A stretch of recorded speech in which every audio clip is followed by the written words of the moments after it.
शादी में पति के साथ सास ससुर को भी अपनाना चाहते हैं बेटे।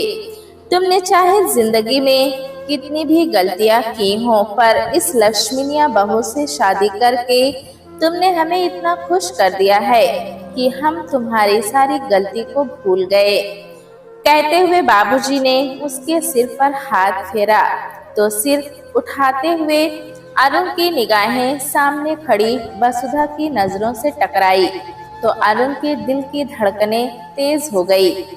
अरुण आज एक बार फिर वसुधा की आंखों का सामना नहीं कर पा रहा था। उसे तो जरा भी पता नहीं था कि उसने जो नए व्यापार को शुरू करने के लिए लागत के पैसे लगाए हैं, वो वसुधा ने अपने ट्यूशन के पैसे और घर खर्च के पैसे से बचाकर और कुछ गहनों को बेचकर जमा किया है। अभी उसकी ट्रेन का समय हो रहा था, इसलिए वो चाह कर भी वसुधा से कोई बात नहीं कर पा रहा था। और कल से पहले अरुण ने वसुधा के लिए कुछ ऐसा महसूस भी तो नहीं किया था। अरुण तो परसों आते ही वसुधा को देखकर चौंक गया था, जब पूरे घर में वसुधा को बड़े ही अधिकार से इधर से उधर डोलते हुए देख रहा था। दोपहर के खाने के बाद यूं ही ओसारे पर मचिया पर बैठ अम्मा से बोल बतिया रहा था कि तभी देखा वसुधा को गौर से, जो कभी अम्मा के बालों में तेल लगाती तो कभी बाबूजी के कुर्ते को इस्त्री करके उस पर दुशाला रखकर पकड़ाती, कभी मेहरी को काम समझाती तो रसोई के डब्बे से लेकर पूरे घर में कितनी अलमारियां हैं और कौन सा फिजूल सामान है, इन सारी बातों का हिसाब रखती हुई एकदम नई वसुधा को देख रहा था अरुण। कल रात जब दूध में थोड़ी सी शक्कर मिलाकर वसुधा अरुण को देने आई, तब अरुण की निगाहें कुछ पल को उलझी तो थी और दूध का ग्लास पकड़ाते हुए उनकी उंगलियां आपस में टकराई तो अरुण ने जिस झंझनाहट का अनुभव किया था वो एकदम अलग सा स्पर्श था। कभी छाया के साथ रहते हुए अरुण ने ऐसी कोमलता और स्पंदन का अनुभव नहीं किया था। खैर, प्रेम के इस अछूते अनूठे एहसास को समेटकर अरुण जाने को तत्पर हुआ तो उसका बड़ा मन किया कि कुछ पल को वो थोड़ा सा पल वसुधा के साथ बिता पाता, पर जाना तो था। वैसे बड़ोदरा से सूरत कोई बहुत ज्यादा दूर तो नहीं था, लेकिन अगर वो सुबह जल्दी नहीं पहुंचता तब उसे मार्केट में बहुत भीड़ मिलती थी। इसलिए वो हमेशा कोशिश करता था कि किसी भी तरीके से सबसे पहली वाली बस या ट्रेन मिल जाए, जिससे कि वो समय पर पहुंच जाए और जाते ही सबसे पहले वो दुकान खोले, क्योंकि इन दिनों होली के त्योहार की वजह से बाजार में काफी गहमा गहमी थी और कई लोग आपस में रिश्तेदारों से मिलने मिलाने आते जाते थे। कुछ तो अपने दोस्तों और रिश्तेदारों को लिए हुए बाजार घूम आते थे और नए पुराने सारे दुकानदारों का कुछ अलग से मुनाफा हो जाता था, क्योंकि इस मौसम में और कोरोना के बाद यहाँ के लोग ना तो ज्यादा मोल भाव करते थे और ना ही ज्यादा सोचते थे। बस जियो तो सिर्फ आज में ही जियो, जो है आज है अभी है, ये सोचकर खुशी खुशी जीने में विश्वास करने वाले लोग अब चीजें खरीदने में भी मोल भाव कम करने लगे थे। इससे अरुण के स्टूडियो में भी काफी अच्छी खासी भीड़ होने लगी थी। इन दिनों उसकी अच्छी कमाई होने लगी। बिक्री होने के लिए अरुण ने अपना खोल दिया था। आज उसे लग रहा था कि वो तो सिर्फ दुकान पर बैठता है और सामान बेचता है और इसका श्रेय सही मायने में वसुधा को ही मिलना चाहिए। बहरहाल अभी ज्यादा बहस करने से फायदा नहीं था, सो उसने निश्चय किया कि वो जब होली की छुट्टी में आएगा तब पूरे इत्मीनान से बाबूजी से बात करेगा और ये भी हिसाब लगाएगा कि वसुधा ने कितना पैसा इस दुकान पर लगाया है। भले ही उनका रिश्ता पति पत्नी का ना हो, लेकिन वो कम से कम आपस में दोस्त जैसे तो रह सकते हैं। तभी जाते हुए वसुधा ने उसे टिफिन पकड़ाया तो वो एक टक उसको देखता रहा, फिर निकल गया। इस बार उसकी बहन निम्मी ने अपने बच्ची के मुंडन के समय लिए हुए फोटो का रोल पकड़ा दिया था, क्योंकि अब कागज वाले फोटो तो कोई खींचता नहीं था, इसलिए कभी कभी वो फोटो निकालती थी। उसे बहुत हंसी आई जब मासूम सी वसुधा ने निम्मी के साथ मिलकर उसे कैमरे का रोल पकड़ाते हुए कहा था, इन फोटो को साफ करवा कर जल्दी से ले आइएगा, और हो सके हमारी शादी के फोटोज भी जो आपकी तरफ से खींचे गए थे।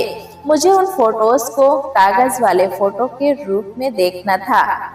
कागज वाला फोटो। पता नहीं क्यों पूरे रास्ते अरुण वसुधा के बारे में सोचता रहा, और आज उसने शादी के समय के फोटोग्राफ की रील को खोला और उसे उसने साफ किया। कई तस्वीरों में धुंधली सी छवि वसुधा का कभी सिर झुका हुआ, किसी किसी तस्वीर में उसकी आंखों में हया की लाली और मुस्कान एकदम से अरुण को लुभाने लगी थी। और ये क्या, शादी के बाद जो रिसेप्शन की फोटोग्राफ थी उन सब में वसुधा की हंसी गायब और आंखों में एक सूनापन था। अरुण ने गौर से देखना शुरू किया तो उसके और छाया के रिश्ते का सच जानने के बाद जितने भी फोटो थे उनमें वसुधा की स्वाभाविक हंसी गायब थी। एक फोटो पर अरुण की नजर फिर अटक गई। निम्मी के बेटे को गोद में लिए हुए वसुधा कितनी प्यारी लग रही थी, ममता से भरी हुई यशोदा मैया जैसी। शायद वसुधा का भी मन करता होगा कि उसकी गोद में भी कोई बाल कृष्ण खेले, जबकि उसे अच्छे से पता था कि ये एक तरह से ये संभव है जब समझौते की शादी है, और वो अच्छे से जानती है कि अरुण उसे कभी प्यार नहीं कर सकता, न ही पत्नी का दर्जा दे सकता है। तो इस स्थिति में बच्चे की कल्पना एक तरह से आकाश कुसुम ही है। छोटी बहन की निर्मला, जिसे सब प्यार से निमी कहा करते थे, उसकी गोद भराई की समय का भी जितना भी फोटो था सब में वसुधा नहीं मुस्कुराई थी। हाँ, कहीं कहीं उसे अम्मा बाबूजी के साथ खुश देखा है, और उससे भी ज्यादा अम्मा बाबूजी को वसुधा के साथ खुश देखा है।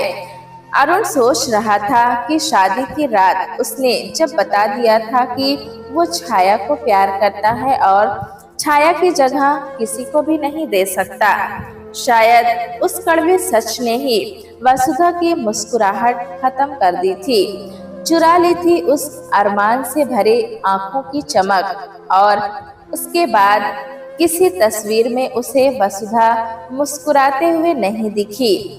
एक कैमरे का रोल उसकी तरफ से भी था जिसे साफ करवाने में अब तक अरुण को कोई रुचि नहीं थी, और उस पगली वसुधा ने एक बार हल्के से ही कहा था, अगर जोर देकर मुंह खोलकर कहा होता तो अरुण सुनता भी।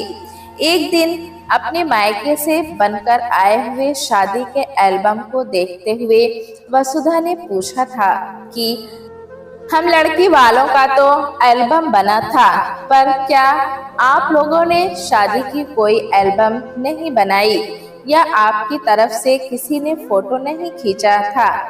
तब जवाब में अरुण को कुछ बोलते नहीं सूझा तो बोल पड़ा, देखकर बताता हूँ।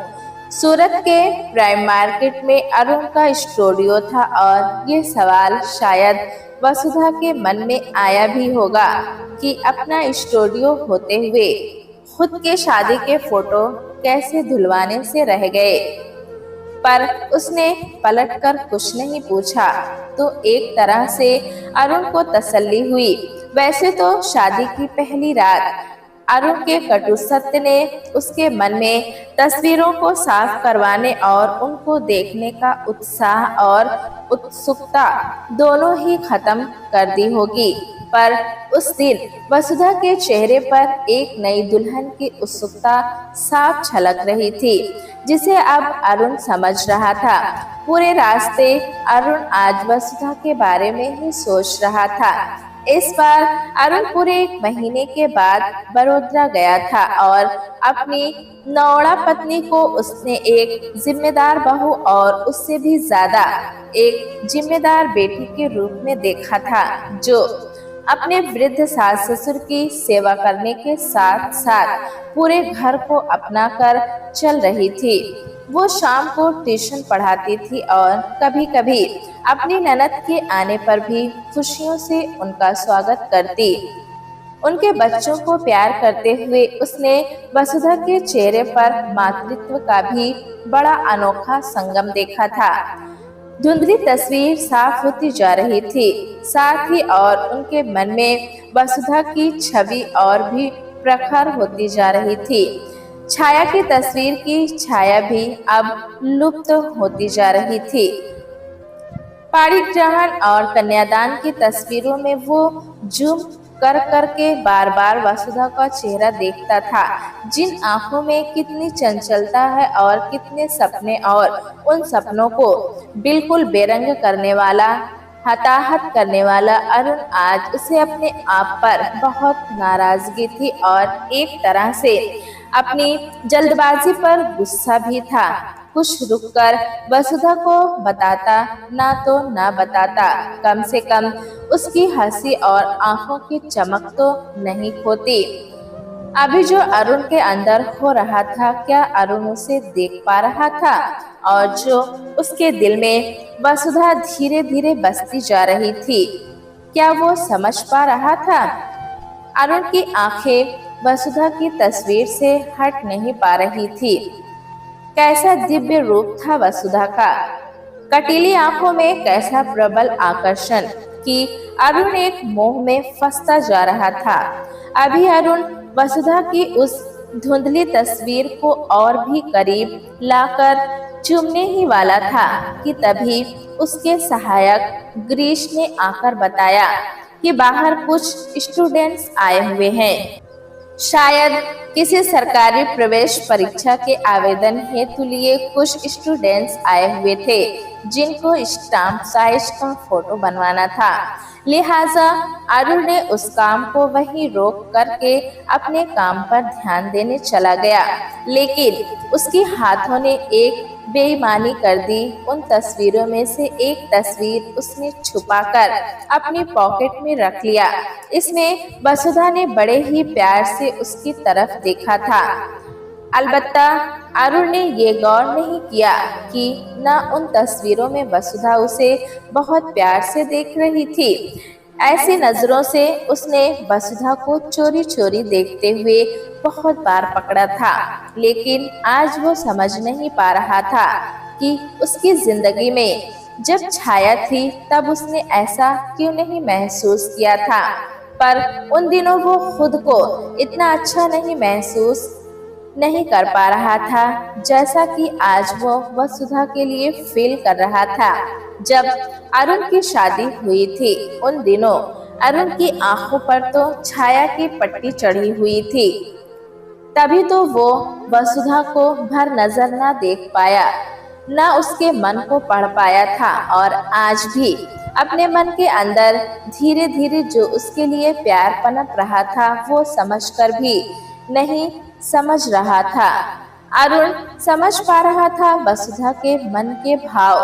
अरुण तो छाया से प्यार कर चुका था, लेकिन वसुधा का तो वो पहला पुरुष था, जैसा वसुधा ने बताया, और उसका पति भी था। वसुधा अपने पीछे कोई अतीत छोड़कर नहीं आई थी। उसकी आंखों में तो अरुण ही बसता होगा, और न जाने उस मानवी को कितना बुरा लगता होगा जब उसकी निगाहें अपने पति को प्रेम से देखती होगी और उसकी बेरुखी से वापस लौट जाती होगी। अरुण की उद्विग्नता खुद उसके अपने बेरुखी वाले व्यवहार को याद करके और बेलोस तरीके को सोचकर बढ़ती जा रही थी, क्योंकि उसने तो वसुधा का हमेशा अपमान किया था। कहीं ना कहीं उसके मन में था कि वसुधा उसे छोड़कर चली जाए और वो बाकी का जीवन या तो छाया की यादों में गुजार दे या फिर जो छाया उसे छोड़कर रमेश से शादी करके बैठी थी उसे मजबूर करेगा कि वो रमेश को तलाक देकर वो उसके साथ फिर से आ जाए। लेकिन अब धीरे धीरे वो छाया को भूलने लगा था। इधर बहुत दिन से उसने छाया को याद भी नहीं किया था। ना उसका व्हाट्सएप स्टेटस चेक करता था और ना उसका सोशल अकाउंट। ये परिवर्तन इन महीनों में कैसे हो गया अरुण को पता नहीं चला। वो कई बार वसुधा के व्हाट्सएप के डीपी को जूम करके देखता था। आज उसे महसूस हो रहा था कि इन सारे महीनों में चुपके चुपके वसुधा ने उसके दिल में जगह बना ली थी और पूरे घर को अपना लिया था। जब वो घर जाता था तो पूरा घर उसे वसुधा के इर्द गिर्द घूमता हुआ नजर आता था। बाबूजी का स्वास्थ्य पहले से बेहतर हो गया था। वसुधा के आने से निर्मला का भी मायके आना जाना कुछ बढ़ गया था।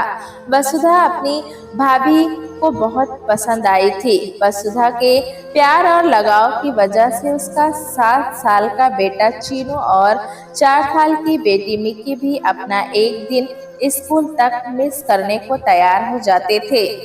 अपनी मामी के साथ रहने के लिए वो जल्दी से होमवर्क खत्म कर लेते, फिर वीकेंड पर आ जाते थे। कुल मिलाकर गुणों का खजाना थी वो।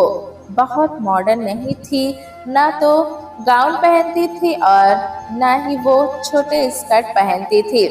सोशल मीडिया में भी उसका अकाउंट सिर्फ इसलिए था क्योंकि एक होना चाहिए और खास कुछ पोस्ट नहीं करती थी, लेकिन कभी कभी कोई राजनीतिक टिप्पणी उसकी बहुत जबरदस्त होती थी।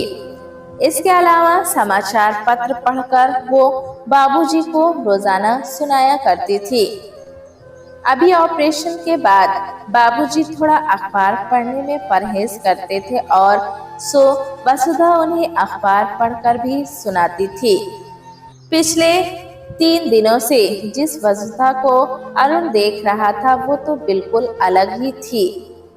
एक नई अवतार, आज के युग की आधुनिक नारी से लेकर पुरातन का अनोखा संगम थी, जिसे सास ससुर की सेवा करने में कोई हिचक नहीं थी और न ही ये बताने में कि मैं जब इंग्लिश बात करती हूँ तो उसमें हिंदी कार्टून आता है, इसलिए मैं हिंदी में बात करती हूँ। इसके अलावा अपने पति के साथ सहर्षी बन के चल रही है और उसने इसका एहसास भी नहीं होने दिया। उस मामनी के मन में अपने लिए इतना मान था कि पति किसी और को प्यार करते हैं तो वो अपने आप को प्यार करने के लिए बाध्य नहीं करेगी। वाह, कितने गुण, कितनी विशेषताएं हैं। आज अरुण को लग रहा था कि विधाता कभी कभी बहुत कुछ अच्छा लिखता है। हम उसे मिटाने की कोशिश करते हैं पर इंसान का जिंदगी और भाग्य पर कोई जोर नहीं चलता। उसकी जिंदगी से छाया गई तो गई, लेकिन उसने जो वसुधा को पत्नी के रूप में पाया था उसको भी तो वो ठुकरा रहा था। वो तो अच्छा हुआ कि समय रहते उसे महसूस हो गया था कि वसुधा ही तो वो लड़की है जिसे वो इतने सालों से अपने रूह के करीब महसूस करना चाहता था। बेहद सुंदर छाया एक पल को आकर्षित कर सकती थी, लेकिन यह शीतलता माता पिता को अपनाकर एक कोमल भाव लिए हुए जो वसुधा में थी और अपनी ननद निम्मी और उसके बच्चों की मामी वसुधा, उसके इतने सारे रूप, ऐसी वसुधा को तो उसने कल्पना में भी कल्पना नहीं की थी। अब उन तस्वीरों को देखते देखते रात में भी अरुण सिर्फ वसुधा के बारे में ही सोच रहा था। उसने रात के 10:30 बजे के आसपास वसुधा को फोन लगाया। उसे पता था कि ये समय वहाँ माता पिता को खिला चुकी होगी और बिस्तर पर सोने जा रही होगी या सो गई होगी। यही समय था उचित बात करने का। आज धड़कते दिल से अरुण ने फोन लगाया था और उसे लग रहा था कि वसुधा की आवाज सुनकर उसका दिल अलग से बाहर तो नहीं आ जाएगा। अरुण फोन लगाता रहा पर उधर से किसी ने फोन उठाया नहीं, तो उसे बहुत फिक्र हुई। उसने घर के लैंडलाइन में फोन लगाया। माँ ने फोन उठाया और बताया कि वसुधा की तबीयत बहुत खराब है। तुम्हारे जाने के बाद उसे उल्टियां हो रही थी, शायद फूड पॉइजनिंग हो गया होगा। पता नहीं वसुधा की तबीयत खराब होने के नाम से अरुण को इतना बुरा क्यों लगा और उसे वसुधा की बहुत फिक्र भी हुई। वो रात के 11 बजे ही प्राइवेट टैक्सी से घर के लिए निकल पड़ा। एक तरफ अरुण को उसे वसुधा की चिंता हो रही थी, तो दूसरी तरफ उससे मिलने की खुशी भी हो रही थी।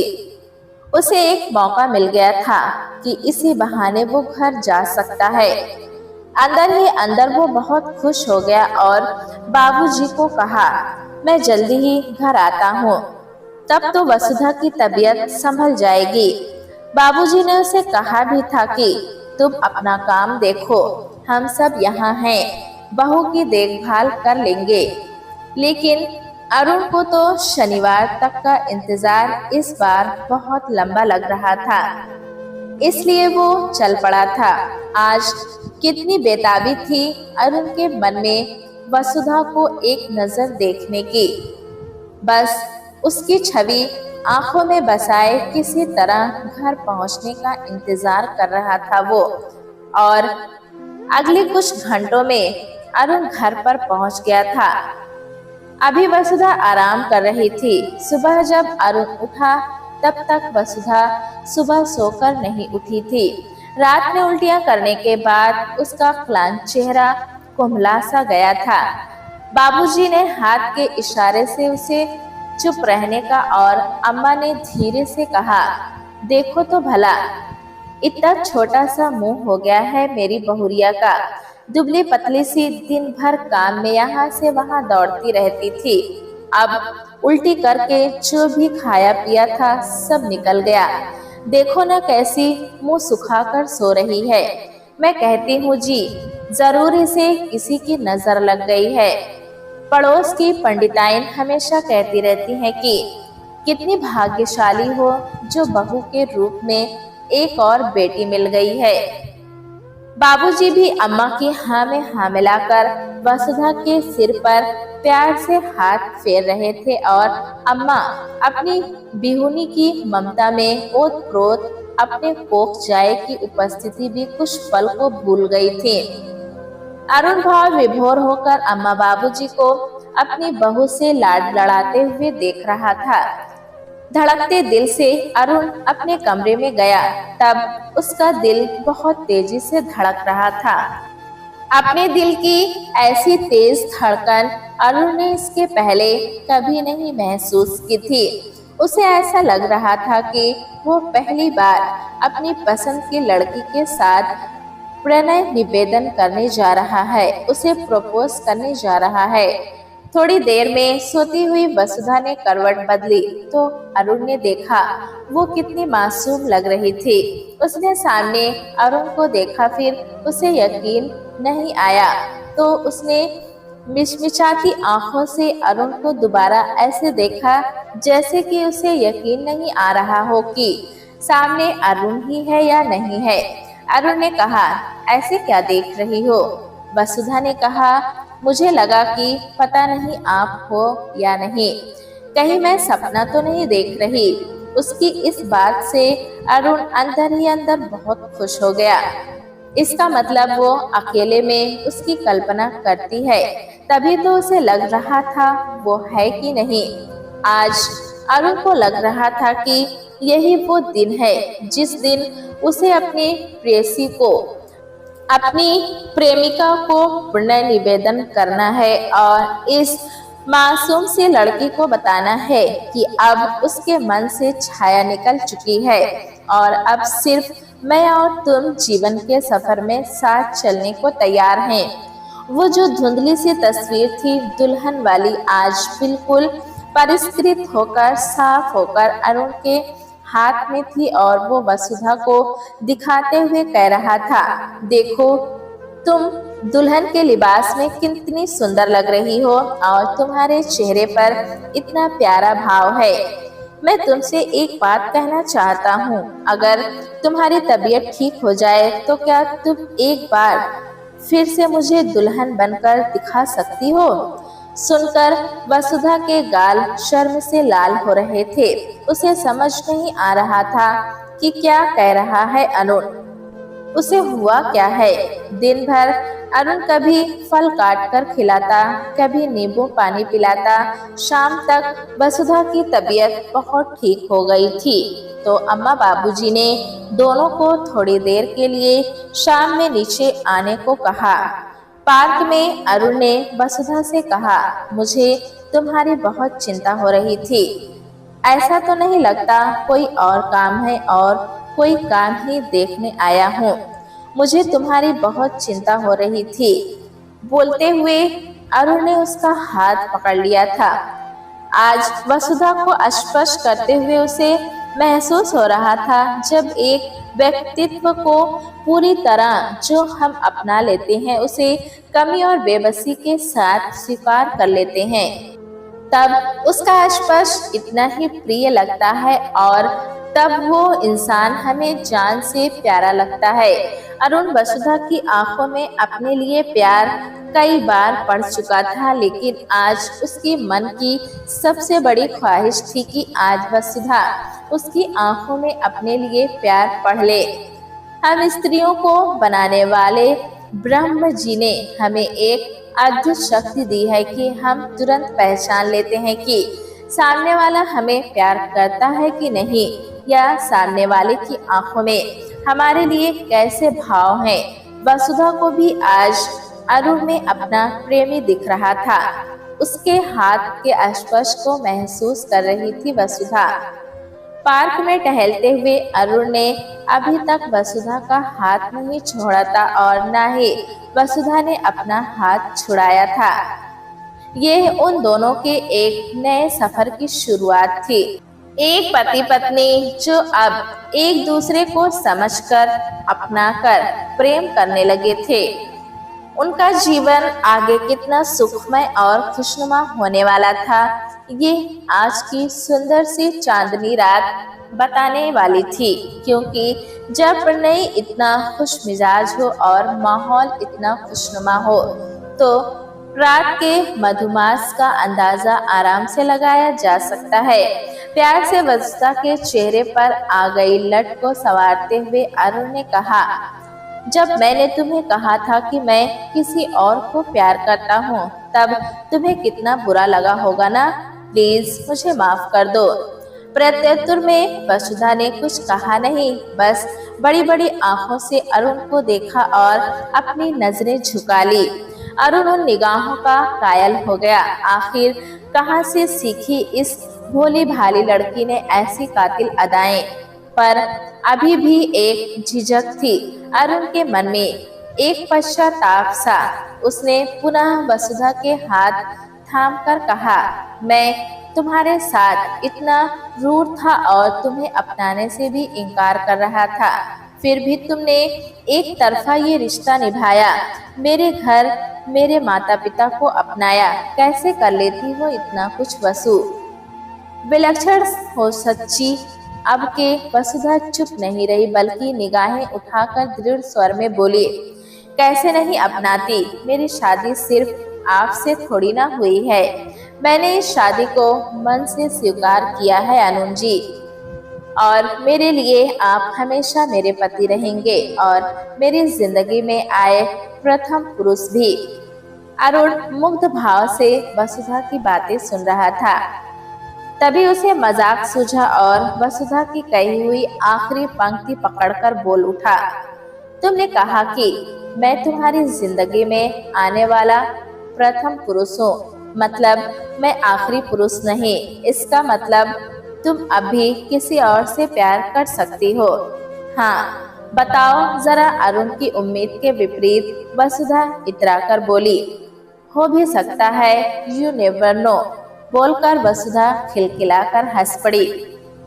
अरुण उसकी धवल दंत पंक्ति को अपलक देखता रहा और बाबूजी की बात को याद कर रहा था, जब बाबूजी ने उसे शादी से पहले वसुधा की तस्वीर दिखाते हुए उसके बारे में बताते हुए कहा था, बेटा, चौधरी जी की बेटी सबसे अलग है और संस्कारी भी।